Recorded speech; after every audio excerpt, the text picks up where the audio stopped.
Sir बहुत बहुत स्वागत है आपका। Thank you. हमारा एक समाचार पत्र है बिंदासक्स, जिसका हमने एक नया शो स्टार्ट किया है, लेट्स टॉक। आपने बहुत सारे इंटरव्यू आपने पहले भी दिए होंगे। ये गैर राजनीतिक इंटरव्यू होगा आपका, और राजनीति मतलब थोड़ी बहुत बातें तो होती हैं।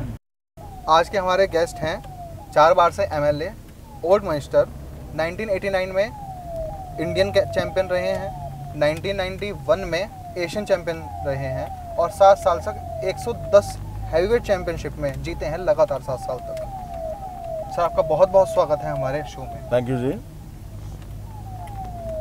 सर इतना बड़ा इंट्रो आज तक मैंने किसी का नहीं करा है, और जो हमारा ये शो है लेट्स टॉक, इसके आप पहले गेस्ट हैं। सबसे पहला क्वेश्चन आपसे जो मेरा है, अगर मैं गलत हूँ तो मुझे आप सही कर सकते हैं। 2002 में आपने राजनीति शुरू कर दी, और उसके बाद से आज तक ऐसा नहीं हुआ कि आप कहीं पे भी हारे हों। तो इसमें जनता का क्या सपोर्ट आप मानते हैं? और देखिए, मनुष्य का कर्म होता है, जनता को काम प्यारा है, मनुष्य का चाम प्यारा नहीं। मैंने 7 चुनाव अपने आप जीते, 3 मेरी धर्मपत्नी की जिला पंचायत के, 4 विधायक के एक ही विधानसभा क्षेत्र से, और राजनीति में मेरा पदार्पण अब से 40 साल पहले हो चुका है, जब मेरे पिताजी विधायक बने थे। अब मैं 55 साल का हूँ, 15 वर्ष की उम्र में मैंने पदार्पण कर दिया था। और राजनीति को मैं जनता की सेवा का माध्यम मानता हूँ, समाज सेवा मानता हूँ, राजनीति नहीं। क्योंकि मैं समाज सेवा मानता हूँ, इसलिए समाज मेरा साथ देता है, आशीर्वाद देते हैं। हम आपके विधानसभा क्षेत्र में गए और हमने बहुत से लोगों से बातचीत करी, तो 95% लोगों ने आपको 5 स्टार दिए। जनता का बहुत बड़ा सपोर्ट आपके साथ रहा है, और इस बार आपने महारानी जी को वहाँ से लड़ाने का आपने कहा है कि आप अगर ऐसी कोई भी जगह उत्तराखंड में अगर ऐसी हो जहाँ से बीजेपी को लगता हो कि वो हार रही है, तो वो आपको टिकट वहाँ से दे। देखिए, ये कोई अहंकार भरी बात नहीं है। ये तो अपनी पार्टी के प्रति एक कार्यकर्ता का, समाज सेवा का, पार्टी सेवा का समर्पण भाव है कि जहाँ मेरी पार्टी नहीं जीत पा रही है, मुझे मौका दिया जाए जनपद हरिद्वार में। और मेरी धर्मपत्नी रानी देवयानी सिंह, जो डबल MA पास हैं, वरिष्ठ जिला पंचायत सदस्य हैं, जिनके पिता खुद 4 बार विधायक रहे, जिनके पति 4 बार से विधायक हैं, राजनीति में उनको बहुत समझ है, मुझसे भी ज़्यादा गूढ़ समझ वो रखती हैं। उनको मौका दिया जाना चाहिए महिला सशक्तिकरण के कारण। और मैं सम्मानित संगठन से इस संदर्भ में निवेदन भी करूंगा, प्रार्थना करूंगा कि मेरे निवेदन को स्वीकार किया जाए। इस 2021 में पहला ओलंपिक गोल्ड मेडल इंडिया के पास आया है। खेलों को लेकर भारत में बहुत सारे अभियान चले हैं, लेकिन अब भी उस लेवल पे हम नहीं पहुंचे हैं। क्योंकि जैसे इंडिया के लोग अपने देश के लिए इतना प्रेम जताते हैं, तो उसके हिसाब से तो हर गेम में, ओलंपिक में गोल्ड मेडल हमें लाना चाहिए था। एक लेगेसी होती है हर मुल्क की। हमारे मुल्क में स्पोर्ट्स के प्रति सम्मान नहीं रहा, इसलिए यहाँ स्पोर्ट्स नहीं बन पाया। मुझे याद है सन 1987 की बात है, Premchand Degra Mr Universe body building में बन के आए थे, और उनको तत्कालीन स्पोर्ट्स मिनिस्टर से मिलने के लिए उनके घर पे 3 घंटे इंतजार करना पड़ा था। तो प्रेमचंद जी ने ये कहा था कि अगर मैं जापान में या चाइना में होता तो स्पोर्ट्स मिनिस्टर मुझे रिसीव करने एयरपोर्ट पे आए होते। तो ये मानसिकता का फर्क आपको दिखा रहा है। मलबा पहलवान ने ओलंपिक में मेडल जीता था, और दिल्ली की गलियों में चाट बेचते रहे बेचारे।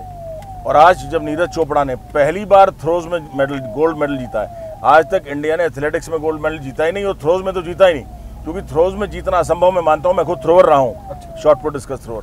थ्रोज में 6.5 फीट के आदमी आते हैं, 145-150 किलो के आदमी आते हैं। इंडियंस का फिजिक इतना हैवी होता ही नहीं, इतने एक्टिव वो होते नहीं है। लेकिन नीरज चोपड़ा ने एक एक्स्ट्रा करिकुलर ये अपने अंदर गुण दिखाया है, मैं उनको सलाम करता हूँ। और वो गोल्ड मेडल जीत के लाए, बहुत बड़ी बात है। सरदार मिल्खा सिंह जी कहते कहते बेचारे गुजर गए कि मेरी कंट्री शायद एथलेटिक्स में गोल्ड मेडल ला पाए, लेकिन उसी वर्ष जिस वो गुजरे हैं, उनके 1 महीने बाद ही गोल्ड मेडल आ गया। तो ये गोल्ड मेडल हम मिल्खा सिंह जी को श्रद्धांजलि के रूप में भी कह सकते हैं।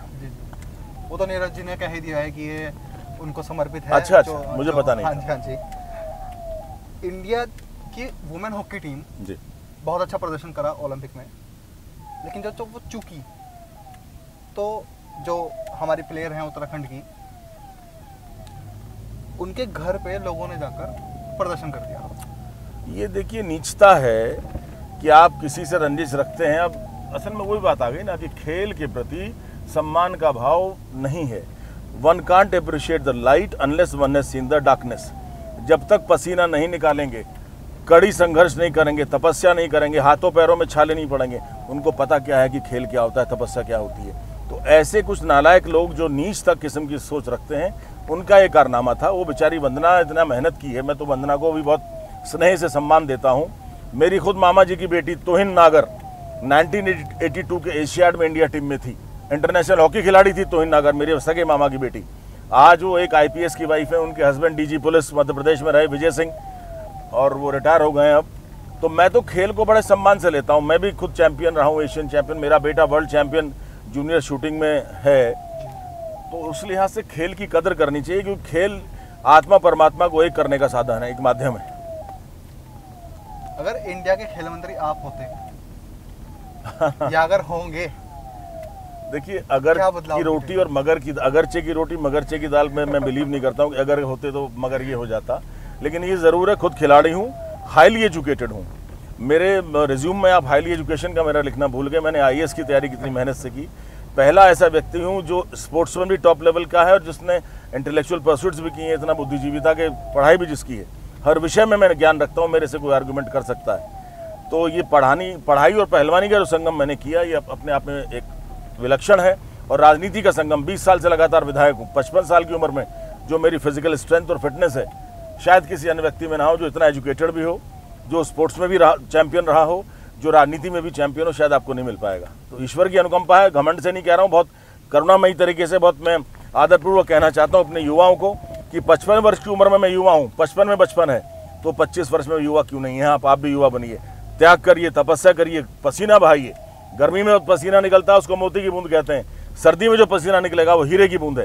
हीरे की बूंद निकाल करके देखिए, आप कभी बीमार नहीं पड़ेंगे, आपके अंदर कॉन्फिडेंस आएगा और भारत को आप एक दोबारा से विश्व गुरु बना पाएंगे। मैं युवाओं के लिए संदेश देता हूँ। सर, लंढौरा रियासत में 1160 गांव आते हैं और 1160 गांव में जो इन वर्षों में विकास हुआ है, वो विकास पुरुष के नाम से आप जाने जाते हैं। उसकी रिपोर्ट अगर बताने लगूँ तो बहुत लंबा इंटरव्यू निकल जाएगा। अब आने वाले सालों में क्या आपका एम है कि क्या हमें करना है उधर? देखिए, लंढौरा रियासत तो बात हो गई बहुत पुरानी, जब अंग्रेज़ों का समय था, देश गुलाम था, उस समय राजशाही हुआ करती थी। सन 1951 के बाद सरदार पटेल जी ने रियासतें ख़त्म कर दी हिंदुस्तान की, सब लोकतंत्र आ गया, आज़ाद हो गए। अब लोकतंत्र में हम सेवक हैं। पहले राजा बन के सेवक थे, अब लोकतंत्र के सेवक हैं, हमारे बड़े बुजुर्ग थे। मेरा तो ये मानना है कि जितना पढ़ाई और रोज़गार हम दे पाएंगे अपने क्षेत्र को, हमारा अत्यंत पिछड़ा हुआ खादर का क्षेत्र है, जहाँ अवस्थापना विकास का सदैव अभाव रहा है। और मेरे विधानसभा क्षेत्र से कई लोग मंत्री भी रहे हैं विधायक बन के, मैं तो खाली विधायक रहा हूँ 4 बार से, लेकिन किसी ने कुछ काम नहीं कराया। मैंने जो अवस्थापना कार्य कराए वो फिनोमिनल है, वो रिकॉर्ड है, कीर्तिमान है। तो मैं ये चाहूँगा कि उच्च शिक्षा ला पाऊँ, मेडिकल कॉलेज, इंजीनियरिंग कॉलेज खोल पाऊँ, और सिडकुल डेवलप करके जो हज़ारों हज़ार बच्चे बेरोजगार हैं उनके रोजगार का साधन मुहैया करा पाऊँ, ये मेरा सपना रहेगा। और सिडकुल मैंने स्वीकृत भी करा लिया है सरकार से। अब यू टर्न लेंगे, यहाँ से राइट से यू टर्न वापस लेना होगा। हाँ बोलिए। ये मेरा थोड़ा पर्सनल क्वेश्चन है। आपकी गाड़ी का नंबर 0001 है। हाँ हाँ। और हमारी गाड़ी का नंबर 0009 है। हाँ हाँ। तो जैसे आपने लैंड क्रूजर में 1 लिखवा रखा है, ऐसे 9 लिखवा सकते हैं? कोई परमिशन चाहिए? नहीं नहीं नहीं, ये तो रजिस्ट्रेशन है मान्यवर, आपको सरकार को शुल्क देना पड़ता है। जिस राज्य के आप रहने वाले हैं उस राज्य का रजिस्ट्रेशन शुल्क है। यूके से आपने नंबर देखा होगा, दिल्ली का DL है, यूपी का UP है, मिजोरम का MZ, चंडीगढ़ का CH, तो हर स्टेट का अलग अलग है, शुल्क जमा कराना पड़ता है। लैंड क्रूजर जब मैंने खरीदी तो 5.5 लाख रुपए में नंबर मिला था, क्योंकि हमारे राज्य में ये नीलामी कर दी गई है। अच्छा, अब नीलामी के द्वारा नंबर मिलता है। अब बंद कर दी गई। कुछ वर्षों से नीलाम होते हैं नंबर, जो पसंद के आपके नंबर है, तो इसकी नीलामी 5.5 लाख तक गई थी। अच्छा। अब गाड़ी वो 2 करोड़ की है, तो नंबर भी उसी हिसाब से रहा है। और गाड़ियां देखेंगे, पहले 1 2 3 मेरा रहा करता था, स्कॉर्पियो का भी 1 2 3 है, फॉर्च्यूनर का भी 1 2 3 है, बोलेरो का भी 1 2 3 है, कैप्टिवा उसका भी 1 2 3 है। फिर मैंने चेंज कर दिया, अब 1 कर दिया, 0001। आपकी गाड़ियों के काफिले में से आपकी फेवरेट गाड़ी कौन सी है? देखिए, लैंड क्रूजर का तो जवाब ही नहीं है, वो तो वर्ल्ड वाइड सबसे टॉप गाड़ी है, 8 सिलेंडर गाड़ी है। प्रधानमंत्री खुद यूज करते हैं उसको। हाँ, वो तो सरकार देती है, हमने तो अपने आप लेनी पड़ी है हमें तो औरों को तो। और बाकी एंडेवर भी है, अच्छी गाड़ी है। स्कॉर्पियो को मैं वैसे मिडिल क्लास के लिए अल्टीमेट मानता हूँ, इससे बढ़िया गाड़ी कोई नहीं। अभी हम आपके महल पे चल रहे हैं। जी। कुछ बताइए सर अपने महल के बारे में। देखिए, 17वीं शताब्दी में औरंगजेब के जो सेना थी, रोहेलों को हरा करके जो गुजर सेना थी, उन्होंने लंढौरा पे कब्जा किया था। तो लंढौरा रियासत राजा सवाचंद जी के समय से प्रारंभ हुई और अब 12 जनरेशन हो चुकी हैं और ये गुर्जर साम्राज्य की रियासत रही है। और लंढौरा का रंग महल उस प्राचीन लंढौरा रियासत का एक प्रतीक है जो 250 वर्ष पहले निर्मित हुआ था। वहीं आपको ले जा रहे हैं। रंग महल का नाम रखने के पीछे भी कारण है। रंग महल क्यों कहते हैं? क्योंकि जो उसमें कलर्स हो रहे हैं उन कलर्स की डाई इम्पोर्टेड डाइज हैं जिनको आज तक नहीं बदला गया। वो कलर जो के त्यों हैं 250 साल से, हमने कोई उसमें तब्दील नहीं की है।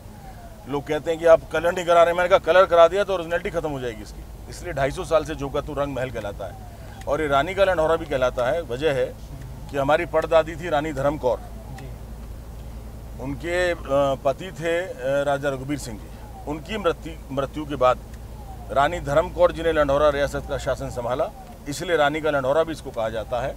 और उनके द्वारा बड़ी विदुषी धर्मावलंबी महिला थी। पूरा महादेव का मंदिर सुना होगा आपने, जहाँ कांवड़ का जल चढ़ता है, वो लंढौरा रियासत की रानी धर्म कौर जी ने बनवाया था। लंढौरा का मंदिर, जटाशंकर महादेव, खानपुर का मंदिर, पंचलेश्वर मंदिर, पांचली का मंदिर, कनखल के मंदिर, बहुत सारे मंदिर बनवाए। राजप्रसाद निर्मित कराए, महल उन्होंने निर्मित कराए। बड़ी अच्छी शासक हुआ करती थी। और आज मेरे पिताजी राजा नरेंद्र सिंह पूर्व विधायक हैं, हमारे ताऊ जी कुंवर कृष्ण कुमार सिंह जी, मैं हूँ, मेरा बेटा कुंवर देव प्रताप सिंह। तो आज का लंढौरा आपके सामने, और लंढौरा रियासत का इतिहास ये है जो मैंने आपको बताया। सर, जब आप जनता के लिए इतना काम करते हैं, उसके बाद जब आपको न्यूज़ मिलती है कि आपके महल पे हमला हुआ है, क्या फीलिंग थी? देखिए, षड्यंत्र था। हरीश रावत एक क्या कहूँ, बेउसूल के व्यक्ति हैं जो धोखेबाज भी हैं। धोखेबाज कह रहे हैं? हाँ, धोखेबाज व्यक्ति हैं, धोखा देते हैं। उनको हमने मुख्यमंत्री बनवाया और उन्होंने हमारे साथ जो बर्ताव किया, हमें कांग्रेस छोड़नी पड़ी, सरकार गिरानी पड़ी।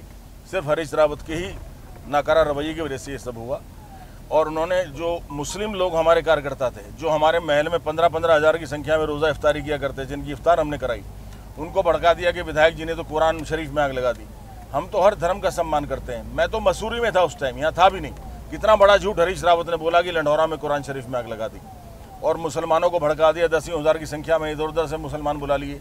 अपने विधायक फुरकान को, पूर्व विधायक निजामुद्दीन को, जिलाध्यक्ष राजेंद्र सिंह को भेज दिया कांग्रेस के वहाँ की, जाके लोगों को भड़काओ, महल में आग लगवाओ। महल में गोलीबारी की गई, आगजनी की गई, गाड़ियों में आग लगा दी, महल में आग लगा दी, गाय के ऊपर मिट्टी तेल डाल दिया, गीता को फाड़ दिया।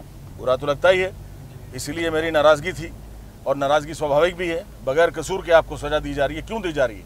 सिर्फ राजनीतिक षड्यंत्र का शिकार करने के लिए। हरीश रावत के सामने आई, 2 बार मुख्यमंत्री रहने के बाद 2 विधानसभा सीट से करारी हार हुई, बुरी तरह हारे, बेइज्जती हुई। और तो और अपने घर में नैनीताल में हार गए लोकसभा का चुनाव।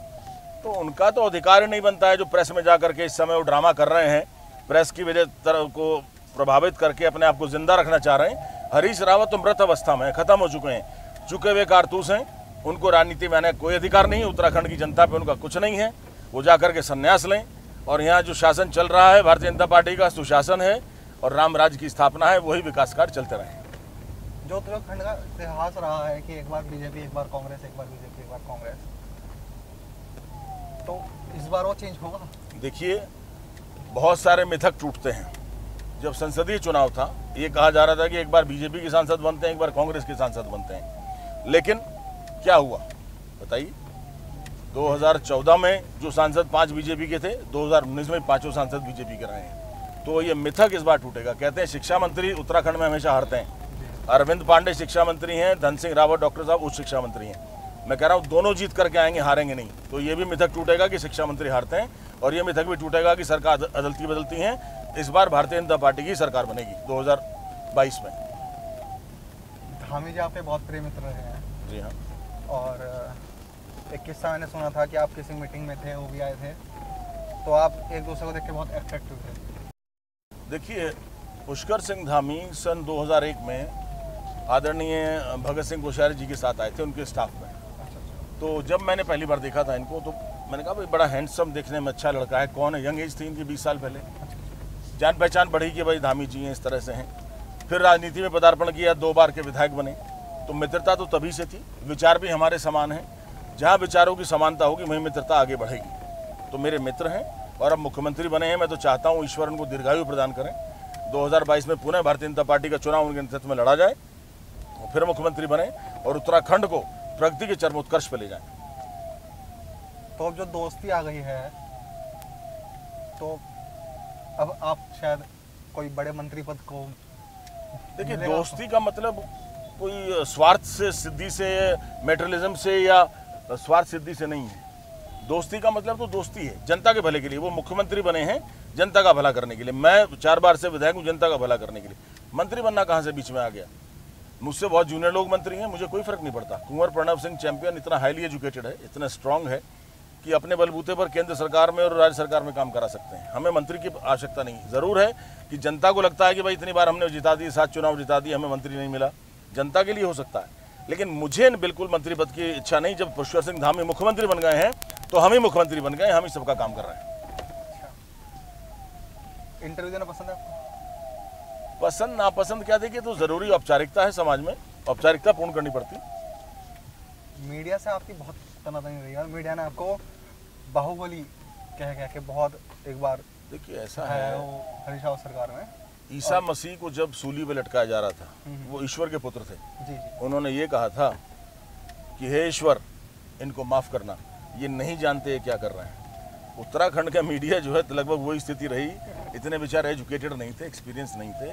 हम बहुत आगे हाई फाई किस्म के, हाईली एजुकेटेड, हाईली स्ट्रॉन्ग, और एकदम से राजनीति में आए तो उन्हें अजीब सा लगे। कई बातें हमारी उनकी समझ में नहीं आती थी। तो वाजिब है, जब मनुष्य को कोई बात समझ में नहीं आएगी तो उसको उल्टा सीधा अर्थ निकालेगा। बाहुबली कहिए, माफिया कहिए, कुछ भी कहिए, इस तरह से उन्होंने इमेज बना दी, एक डॉन की इमेज बना दी। जबकि मेरे बराबर जो एजुकेशन हर विषय की, मैं ये कहता हूँ, देखिए, क्वालिफिकेशन में और नॉलेज में फ़र्क होता है। क्वालिफिकेशन तो एक विषय में आपने पोस्ट ग्रेजुएट कर लिया, डॉक्टरेट कर लिया, इंजीनियर बन गए, डॉक्टर बन गए, कुछ और बन गए। नॉलेज वो है जो हर विषय में आप पारंगत हो, ग्रेजुएट लेवल का हर विषय में कर सकें। मैं जोलॉजी से अगर पोस्ट ग्रेजुएट हूँ तो मुझे geography, history, chemistry, physics, law, commerce, economics, हर चीज़ का मुझे पता होना चाहिए। तो उस तरह का मुझे नॉलेज है, खाली क्वालिफाइड नहीं, नॉलेज है। तो मैं तो उस चीज़ को नहीं मानता। पत्रकारों से मेरा बड़ा अच्छा संबंध भी है, लेकिन कुछ लोगों ने इमेज ज़रूर ख़राब की।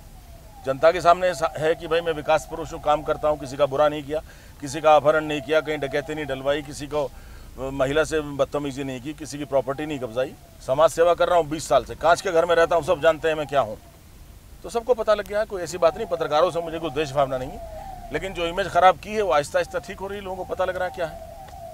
सर, कहीं ना कहीं इसका दोष ये भी है कि पत्रकार एक तो बिना लाइसेंस के और अशिक्षित हो रहे हैं। बिल्कुल सही, शिक्षा की कमी है, बेचारे जानते नहीं हैं उनको करना क्या है। इसीलिए सरकार को मैंडेटरी कर देना चाहिए कि कम से कम पोस्ट ग्रेजुएट हों जर्नलिज्म में और एक्सपीरियंस भी हों। ऐसे लोगों के हाथ में कलम और कागज़ आना चाहिए, नहीं तो उसका दुरुपयोग हो जाता है।